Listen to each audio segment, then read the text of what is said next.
Hello and welcome to Talkin' Baseball. It is the midweek episode, and we're here to check in to see how teams are doing compared to how Vegas said they should be doing. Panarin scores, Redman. It's a little like Jack Harlow. So do I. Hello and welcome to Talkin' Baseball, presented by SeatGeek. My name is Jimmy. Sitting next to me is Jake in California. We got Trevor Plouffe, and behind the dish, producer BBD. This episode was almost a monthly staple last year, and it's the first time we're doing it this year. I'm excited because it helps us just check in with who's over-delivering and under-delivering according to what Vegas and ourselves thought they would be doing. It's the over-under check-in. Trev, are you worried, excited? What are your emotions going into this look around the league? So I did a little gander at our over-under sheet from the beginning of the year.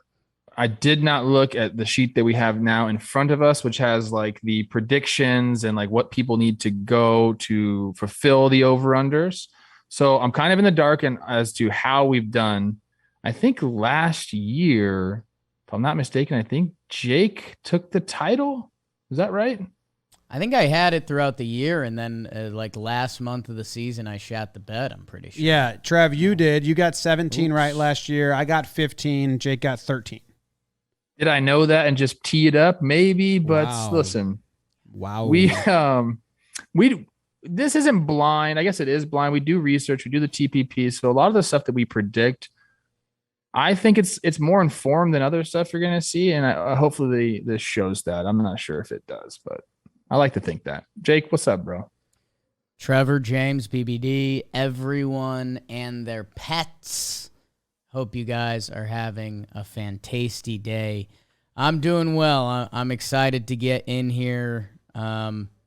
We learn things along the way. I know there's some fun stuff for the teams with the hot starts that are going to be like, hey, like you didn't win the war, but you kind of did. Like if you just keep your skis going down the mountain, like you're on track for a really good year.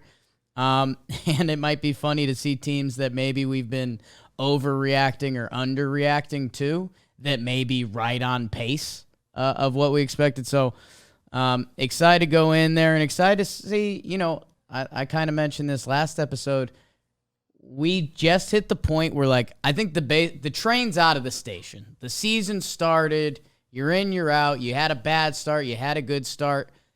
2, 3 teams, 4 teams are about to flip the script. There's about to be a couple teams that turn it on or find it. Or opposite end of the spectrum, you have a bad injury, you have a bad month, something happens. The baseball season is a roller coaster. We're 6 weeks in. Someone's about to have an awful 6 weeks. Someone's about to have an incredible 6 weeks. I don't know who it is, but I'm excited to find out. Jim? I'm excited too. I really wanted to see the teams that have an easy shot at this point. Obviously, it's early and there's a ton of baseball left, but I'll just tee it up for you right away. What if I told you, Trevor Plouffe, that the Jake's Diamondbacks, Jake's Snakes, could win at a 397 clip the rest of the season, go 50-76, and hit the over. That's a bad rest of the way. And they would hit the over. And we all agreed on the under. They win 50 more games out of their next 126 games, and the overs hit. I saw Torey Lovullo today on MLB Network, and he was talking about pitching, how excited he was about it before the year. And I think that's something we missed, I guess, on them. Brent Strom effect. But that's that's a good one to start out with. We didn't give Jake Snakes a lot of credit, but they came out hot. They're not even the most, whatever you would say, least amount of wins needed for the over on the list. Baltimore Orioles, we all agreed the under. 62.5. We said under. They've been pesky. Jake's been telling you. He has not. 49 wins, and they hit the over out of their next 126 games. But Jim, by the way, and I don't know if you are feeling this or not feeling this, the Orioles are actually right on path. The over-under was 62.5. Right now they're projected for 63 wins. Yeah. So, I mean, you say that, but the Orioles are right where Vegas thought they'd be. It's true, but it's still, I don't know. It's likely. I thought it was a lock. We all agreed. I think if they lose tonight, they're projected for the under. So that's and with these teams that Vegas projected for the very low win totals. You talked about, a decently hot start for these guys has them on track to go over. But remember, with that decently hot start, that means there's probably a month here it's gonna be pretty bad. Last year, you want to hear the Orioles' worst month? Let's hear it. How many wins? 4-24. It's a bad month. That's a bad month of baseball. So there are months like this that can still happen on either side. I guess that's what we're kind of highlighting a little bit today. But 4-24 last year, that's a 143 winning percentage. Yankees on. It was in August, in case you were wondering. And guess what? They bested it by one win. May, they went 5-23. So they had two really tough months last year. Wouldn't surprise me if we maybe saw some of the same. Yankees not rooting for that. Yankees on pace for 120 wins. That's interesting.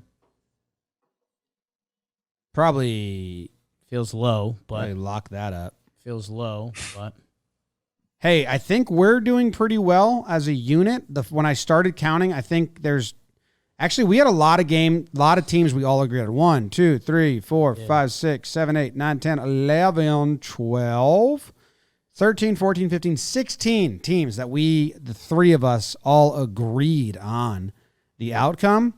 I'm marking them whether if we are right or wrong.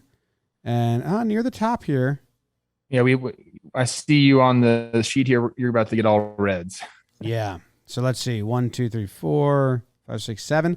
All right. 7 so far on pace to be wrong, and 9 to be correct. You want to go I'd like those a first? Better percentage out of us. Hopefully we get back to that. Well, the good news is the Orioles are there as wrongs. We all agreed they would take the under, the Orioles and the D-backs. They are on pace for the over, but it's very, very close on the Orioles. And D-backs, they're kind of on pace for the over. But, Jake, you think the Orioles will taper off and hit the under still? I guess that's kind of one of the eye-opening things. I've had a really weird relationship with the birds this year. It goes back to my college days. My roommate Nick, our buddy, the mailman, he put a bird feeder outside our college dorm room window. It sucked. The birds showed up every morning, and they were loud as shit. It was a nightmare. The Orioles this season, kind of the same thing. I was being mean to them. I was like, you guys are a joke of a franchise. I hate what you did to left field. Why aren't you more competitive? Where's Adley? Where's Grayson? Adley was hurt. I know. Then I watched the Orioles product this year, and it was kind of fun. They were pesky, and I guess seeing this now, that they were pesky and feeling better, but they're still on track for where they were. And then when Trev drops a stat like they are a team that went 4 for 21 last year or whatever it was, I'm worried about my O's. If I had to... if you gave me the option to change, I'd still keep the under there. Okay. What about your D-backs? The D-backs, Jim, sometimes you need to fade the fade. Okay. And they're my favorite team in the National League West right now. Yep.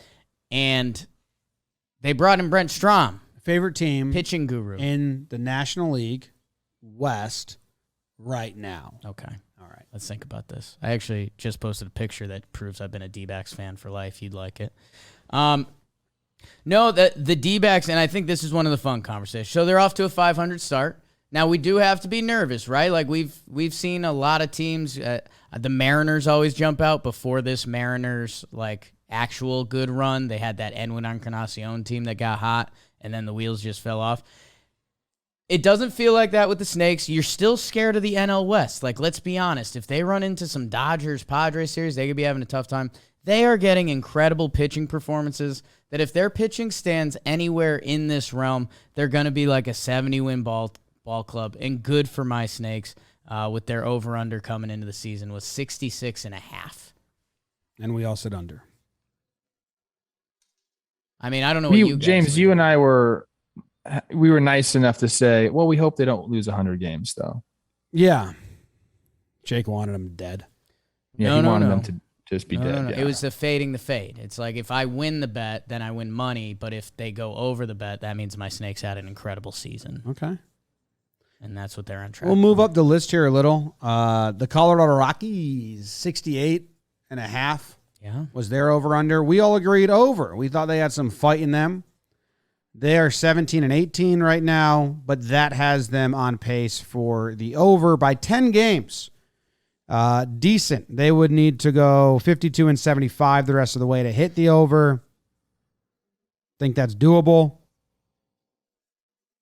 What do you guys think? I'm happy with us there. I think they got some fight. Just needed some more home games. I'm trying to remember why we thought that they would make it happen. I know they signed Chris Bryant in the offseason, and were we just saying like this is a team that's gonna a lot of shit was talked about their front office, and somehow they're gonna win enough games where it makes like what they're doing like palatable? Is that why we did that? Because I'm curious. It was because in 2021, the Colorado Rockies, they had a 74-win team. Like, they finished a couple games back of the New York Mets last year. And, I mean, they didn't, they were 48-33 at home. So, yeah, I think it was just kind of like a 74-win team. And remember, we looked at their roster and we're like, oh, like, Grichuk's there, Jose Iglesias. All right. Like, they did story out, Bryant in, and you were like, I wonder where that ends up. Their rotation isn't ugly. Like, if they didn't pitch in Coors Field, like the Colorado Rockies rotation of Marquez, Freeland, Senzatella, Gomber, like those guys give you an effort. Sorry I left you out, Chad Cool, who's having the best season of all of them. But, yeah, I mean, the Rockies were positioned, and they added Kelsey Winger. Like, they were going over. Maybe that was it right there. We didn't even know about Connor Joe back in the day. We didn't even know about him. Connor Joe. James automatically has written him off because of the two first names. But what? That's my favorite guy. I don't know how to feel about this. I'm happy for Kelsey, but I don't know. Is this sustainable? They're playing 600 ball at home still, Jake. Do you know that? Yeah, they figured out something there. All the other teams are tired and miserable. I can't breathe. That's what I got from Trevor Story. Trevor Story saying it was exhausting to play at Coors was kind of like, whoa, you're one of the most in shape athletes in the world. He's got a great bod. Hey, before we go on, if you were wondering when the time to buy Trevor Story stock is, it's now, because if you don't get it now, it's going to be going up. He's about to get it going for them. Okay. Love that guy. No, it gets it going for me. When your wiener works? Yeah, I guess, I don't know. Hey, no. That doesn't get it going. It's already going if that's the case, right? Nice defense. Doubles. A good arm at third base. I'm going to look at some Trevor Plouffe third base highlights and get Roman ready. You think you're going to enjoy those? Yeah. Okay, Jake's going to go look at that, see if he gets boned up. If he doesn't, he'll go to GetRoman.com/talking today. Now, Trev, I don't want to blow up the spot too much of this baby, but did you see what was texted to us? There's a baby that just got born into the world. His name is Roman Reddy.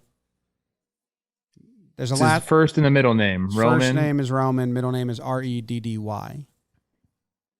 have been like I saw it. I like it. I like it. We think that was like the wife's maiden name or something. Maybe. Unbelievable. Truly unbelievable. I mean, if this kid doesn't secure like a deal, now it's a waste. Yeah. Well, his dad was Roman Reddy when they made him. But 52% of men ages 40 to 70 will experience some form of ED, and the benefits of ED treatment can help you reconnect with your partner, have fun while having sex. I guess that's not guaranteed, but it's more likely. It's not promised. Yeah.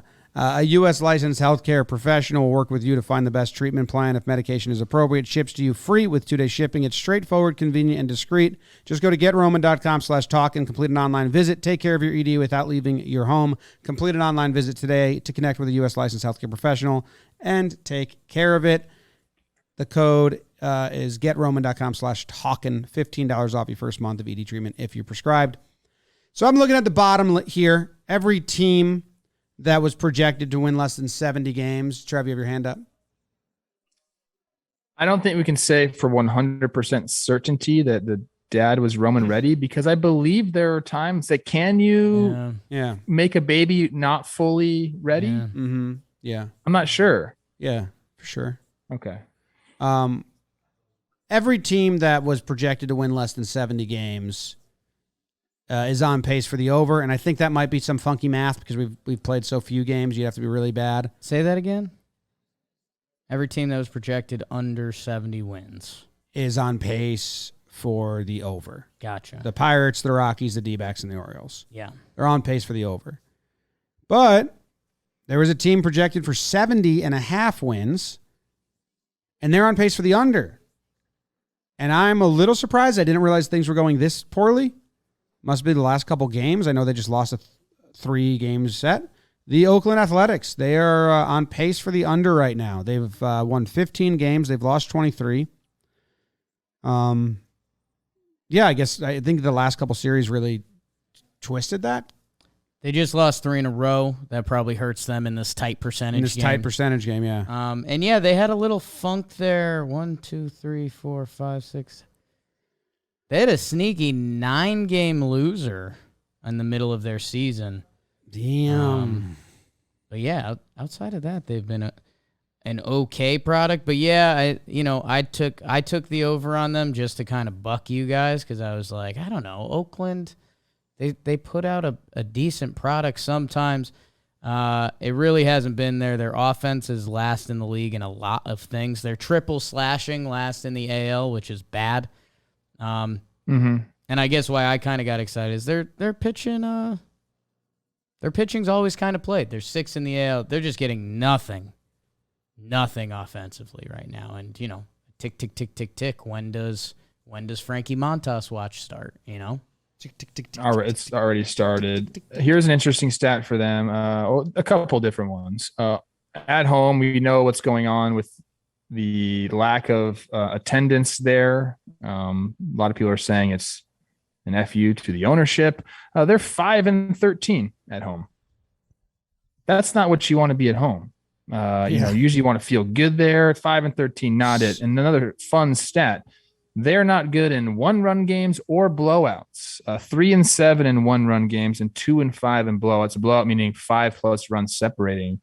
So they just win regular old games and mostly on the road. So if you're looking to bet, that's your avenue right there.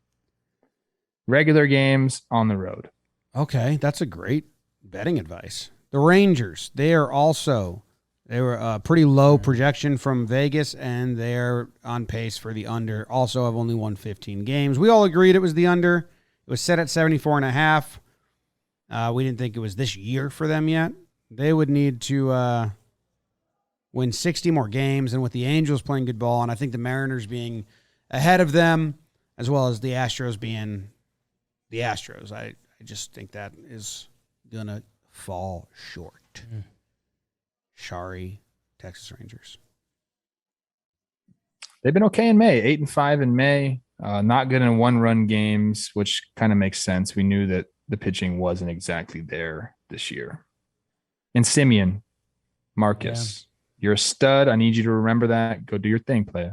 Yeah, I guess Oakland and Texas, a little surprising both ways. I'm surprised Texas is as close to their over-under as they are, and I'm surprised Oakland is as far from where they are. But as the season's gone, Texas has gotten better, Oakland's gotten worse. Math. All right, can I switch gears instead of just going up the chart here to a team that has locked they're locked. Like we're saying a lot can happen here, and there's one team that is just fully locked. There's no way. I know what you're going to say.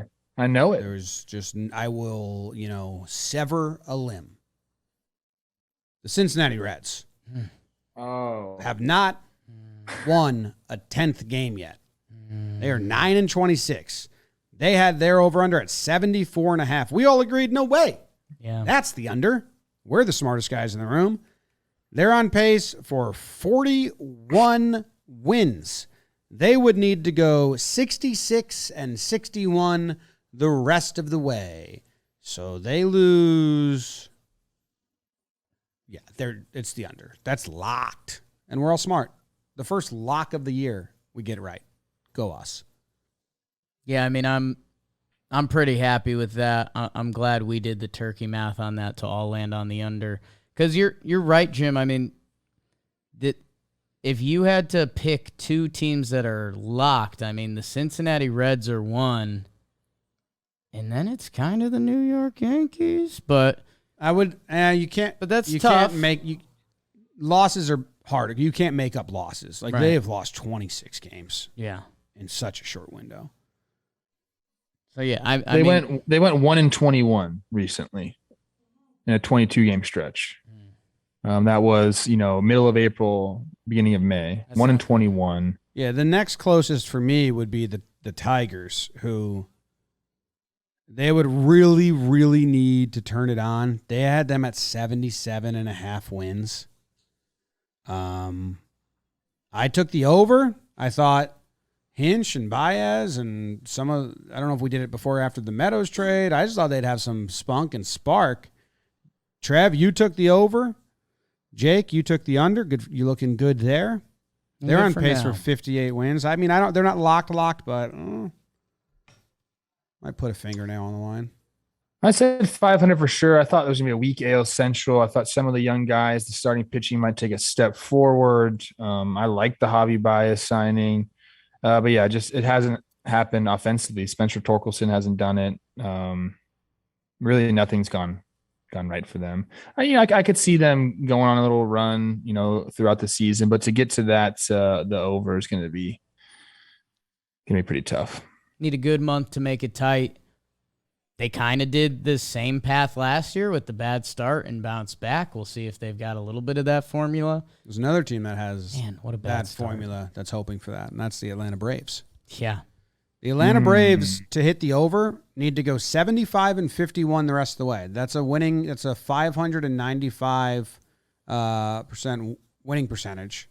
595. That is the most out of any team, barely, just above the Dodgers, but needed to hit the over. And I don't think that's impossible for the Braves. We saw the Cardinals go on a crazy stretch last year. We saw the Braves go on a crazy stretch last year. And I don't think that's impossible, but almost a 600 winning percentage for the last, 4.5 months of the season. It's a lot. It's a lot. Sometimes I think maybe it's good that the Mets got off to this big start in front of them, because now they know they got to play catch up and they got to go do some things. So maybe forces the hand. Not that Anthopoulos needs anybody to force his hand. We know that he's willing to just make a new outfield at a whim. He did that last year. I think the Braves are a good bet. Maybe not to go 600 the rest of the way, but they're a really good bet to fire off like the last 3-4 good months here. They've just kind of been middling around. Like offense has been about league average. Pitching's about league average.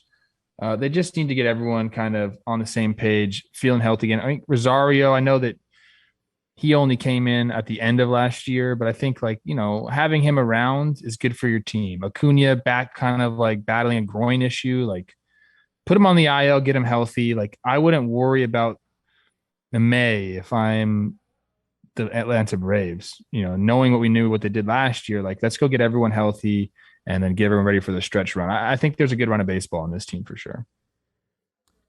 It's one you look at on this list and you're like, it's tough. But you also know if they can crank out a 15-5 or like a 20-7 month, which this team is fully capable of. This roster is still stacked.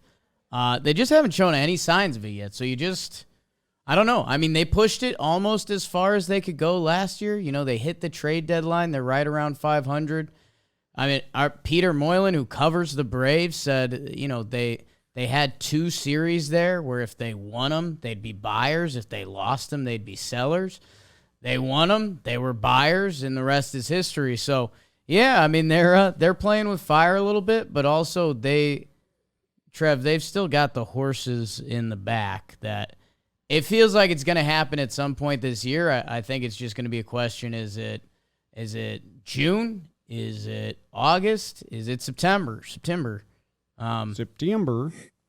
But yeah, I mean, this team is still stacked. It took them till August last year to get going. 12-14 in April, 13-12 in May, 13-15 in June, 14-13 in July. So really just a middling club. August comes around, 18-8. That was their big month. They went 16-10 in September, another nice month there.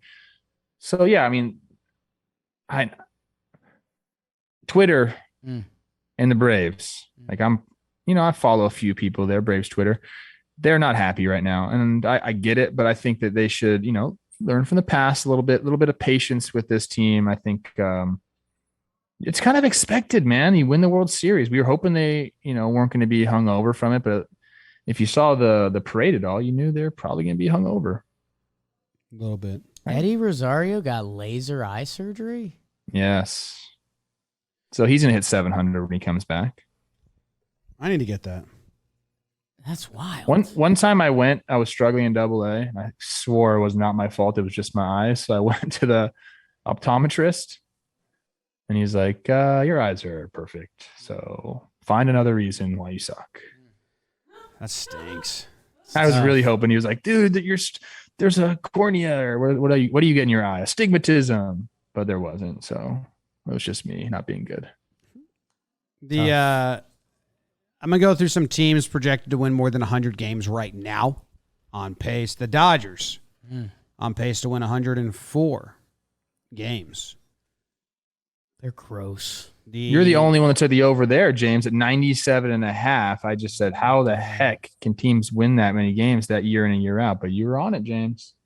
I got a lot that I'm not, though, so I appreciate the love. Astros, they're on pace for 103. Yeah.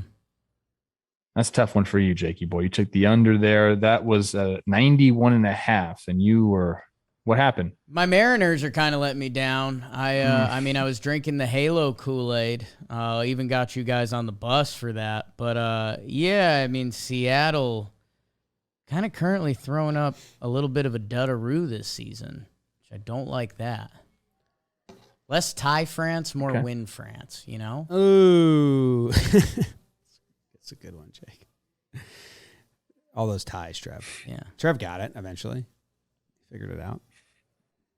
The Brewers on pace to win 104. Padres on pace to win 101. Mets on pace to win 104. Man, the Padres. They're really sneaking up on everyone. Going Padres on? have this very similar record to the Mets. They were really good last year. They had this epic collapse. Don't you remember that? Epic collapse. Epic. Sound off in the comments. I mean, I don't know another word to describe it. It was a fucking disaster collapse. I don't know. Disastrous. That's what I was going to say. Or maybe I was going to say like epic. Bro, LA, baby. Epic. You guys better get used to the slang. You're coming LA, out here baby. for the All-Star game. Oh, man. My freshman year of college, we were looking for a couch for our dorm room. And this guy was selling one on the side of the street. And he was like, "You guys play any lawn games? I just came back from this PE convention. They taught us some of these epic lawn games. It was the first time I heard someone use. It's much more normal now. It's the first time I ever heard someone use epic like that.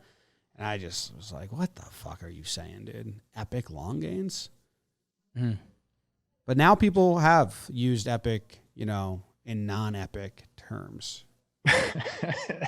They've used epic in the wrong way. Let me go over their month to month last year for you guys. April 15-12, May 19-9. That's a nice start. 15-12 in June. So you're talking great start right there. July 12-14. Okay, we're gonna have 1 month like that. August 11-15. September was the big one. 6-19. That's epic. That's an epic collapse. There's no real other way to say that. Yeah. BBD, there's also a 6 and a 9 in that too. So Hell nice. yeah. Yankees on pace to win 120. And the Angels on pace to win 102 right now. They could have a losing record the rest of the way and still hit the over. I guess that's interesting. How many teams can have a losing record the rest of the way and still hit the over? With like a winning record would be the caveat, because Yes. I think right now it's kind of them and Trev's Minnesota Twins. Mm-hmm. Yeah. How about that? I got you guys on that train, by the way. I put you guys on that train. You're welcome. Joe Ryan Express, that's what they're calling it.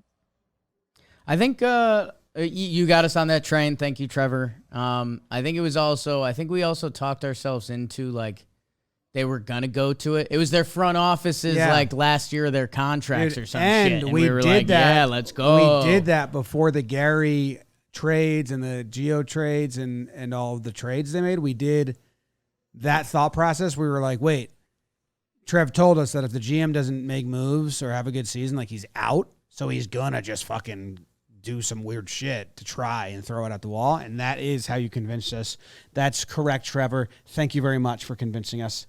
Twins can go 61 and 65 the rest of the way and still hit the over and finish with a winning record. Nice.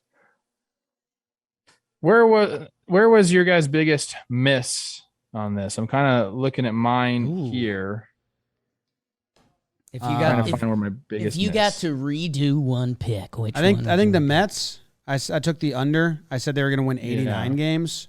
Wow, losers. Yeah, so did Trev. That's probably my biggest miss. Oh, unfortunately, it looks like I did go over, and then I changed it at the last minute. Damn it. You took the under on the Yankees, Trev. That's probably your biggest miss. It's a tough one for me. We all took the under on the Reds, right? Yes. Yeah. That's good. I think I took the under on the Yankees. That's a tough one. Yeah. Did you just say that? Yeah. But you can repeat it. It is tough. I'm having a tough. You guys are very much delayed for me right now. How about Toronto and the Chicago White Sox? Both those teams right around 500 right now. A lot of expectations. I don't think anyone expected the Yankees to look like this early on.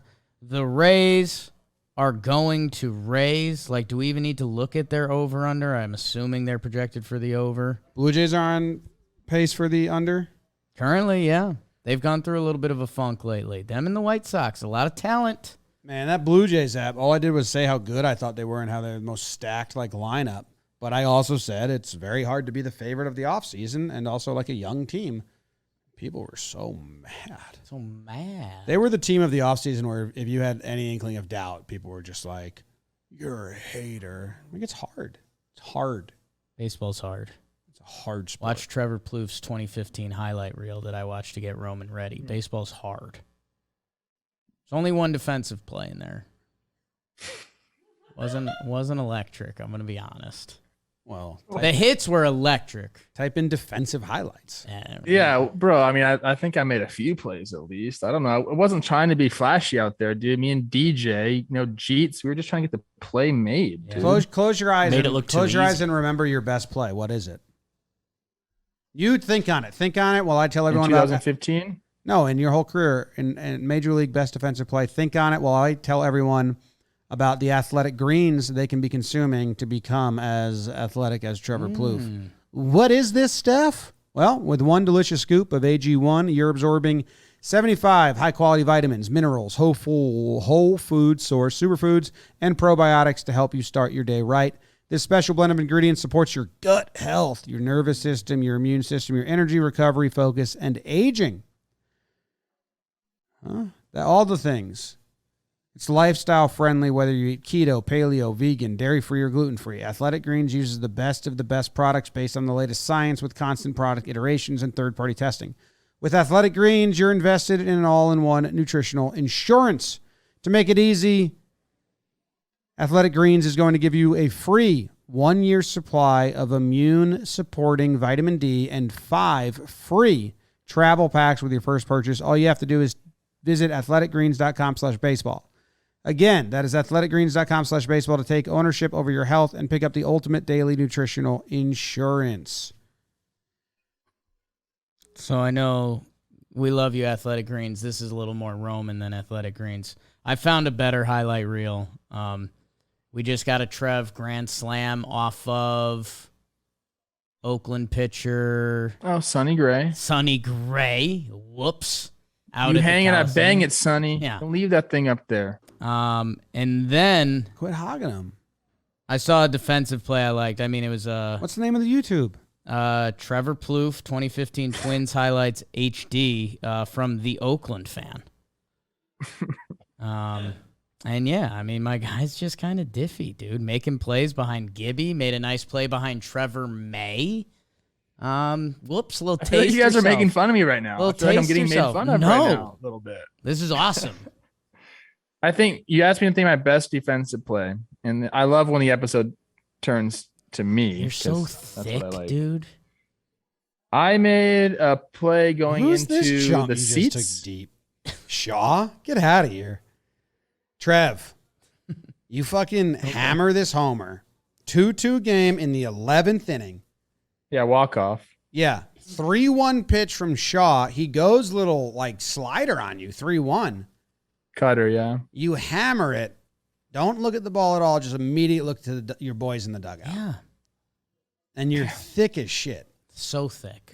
How come in blitzball you don't use your batting stance that you used in 2015? Well, because blitzball, I learned in each sport, I try to learn from the best. And with blitzball, I just try to learn from Jake Storiale. Yeah.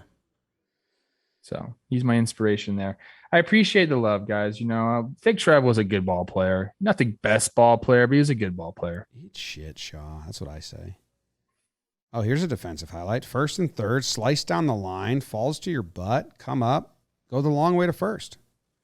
Yeah, let's stop talking about me, guys. Okay. Come on. No, I'm Anything watching. else we got to touch on here? Any other teams? I would like to touch on when you broke up Chris Young's no-hitter with that triple to right. Yeah, actually, that play just came back onto my feed because the picture there, my guy Brace, the team photographer for the Twins, he got a great shot of that and like a great skyline view. And it's the cover of a book now about baseball in Minnesota. Yeah, I was going to ask if you saw that. Baseball in Minnesota with Trevor Plouffe on the cover. When you think about baseball in Minnesota, you know who you think of. I need every copy of that book. Special T. Dude, is this Shane Green? Shane Green, what are you doing? Trev, you were too thick, dude. Shane Green threw you a 75-mile-per-hour 0-2 looper curve. That's gone, Shane. What are you, I got a few off Shane Green, I think. What a dumb pitch. Like, put that in the dirt. Oh, my I always God. thought he was really good and could like be like a legit closer. Like he had good stuff, but then I always hit him. Then I realized like if I'm hitting him, maybe he isn't who I think he is. If that makes any sense. But he's had a good career. I don't mean to take that away from you, Shane. Jeremy, it looks like we got a situation developing. Joe's McFly has a power drill and is looking at us really mean, and there's like 3 editors, producers behind him with bats. Oh, they're coming for us? So I'm worried about what we did. Let's finish up on some of the over-unders. Boston Red Sox currently sprinting towards their under 85.5. They're currently 7 games below 500. Did you see this one? This is your play. Yeah, that's the one I liked. Yeah. That's a strong arm. You get a strong arm to make Trev. that deep throw in the hole. down the line. That was You guys nice. are something. The Boston Red Sox, I went on to say, I don't know where it was. Either on baseball day or here. I said they're going to be a 500 ball club. I didn't really believe in the pitching staff. And although that hasn't been their problem this year, it's been mostly offensive for them. Will Middlebrooks, my guy, my friend, he texted me afterwards and he said 500 ball club and sent one of those like emoji faces, like disappointed face. Like, Wow. that's a good disappointed face right there, right? Yeah. Yeah. But it's looking like I'm right. And then now they're talking about like possibly Xander getting traded and like, holy shit, what a turn of events. Like this is a team that like surprised a lot of people last year and was supposed to come back and do the thing. Alex Cora, blah, blah, blah. Just hasn't happened for them. San Francisco Giants at 85.5. Cardinals at 84.5. Some of these in hindsight just feel so ridiculous. We all agreed on those two. That's nice. Trev, I do owe you one apology, it looks like. There's one note that Jake convinced him for Trevor on the Kansas City Royals 74.5. They're currently on pace for a 58 burger. So that feels on me right now. I've got a speech for a lot of these teams. My Royals speech right now is concerned. There's that saying, fool me once, shame on me, fool me twice. I don't know the rest of the saying, but if Jake convinces you of something, you're a fool. That's the other part of that saying. I think he helped me out on the Twins, and he helped me out on the Angels. 35% of your homers came with 2 strikes, Trev. Wow. Badass. So badass. You want to know why? Because velo got me out. Good velo got me out. Stop throwing that slop up there. I could hit that with the best one. I played wiffle ball my entire life. I was ready to hit slop. If you were bringing the slop up to the fucking plate. Yeah. How many first pitch homers do you think you have? Not a lot. 15. Is that a lot? I don't know what the percentage is. Yeah, maybe that's a lot. I don't know. I think it's just under 15%. I think it's your most count. 13%. Nah, 3 and 2 is probably your count with the most homers. Like my quick math there. I'd like us to stop talking about me now, okay? Okay. No, I think first pitch is your it's a pitch you see the most often.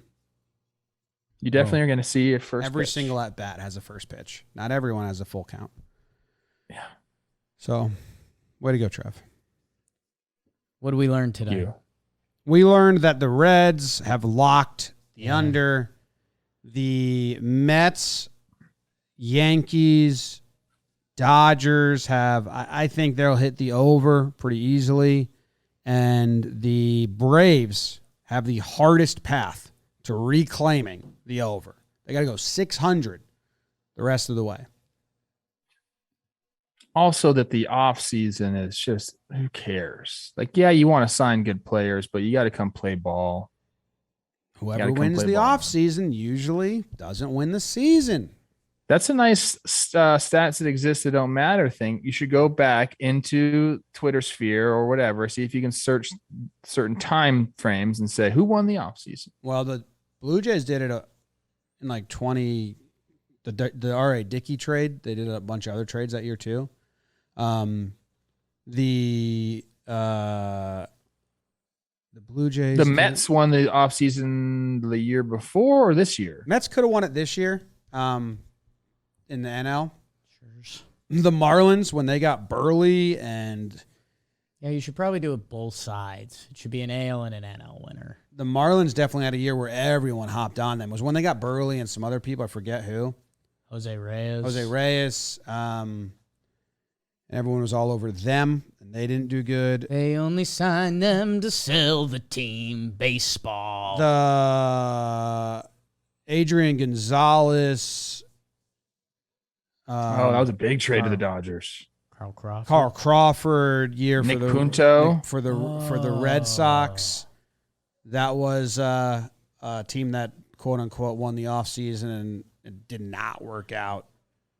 So. Yeah, but the Mets are – I think the Mets won the NL offseason this year, and they're looking pretty good. Yeah. So, that's the episode today. Parting words, Jake?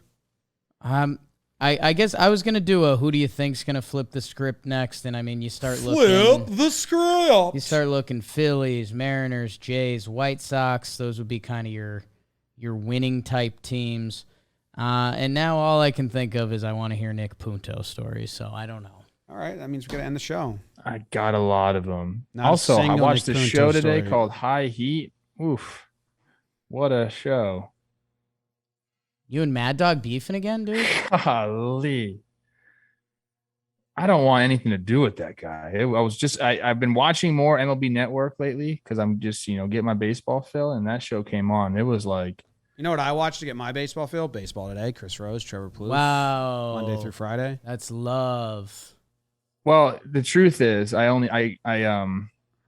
DVR quick pitch, and somehow this got on my DVR. Jake does a really good Russo. You want to do it? Good afternoon, everybody! That's exactly what he sounds like.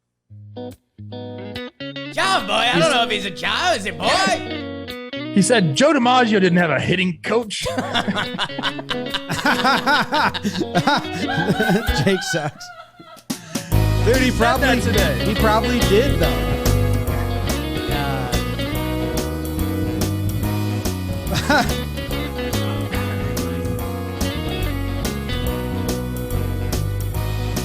Upset about hitting coaches.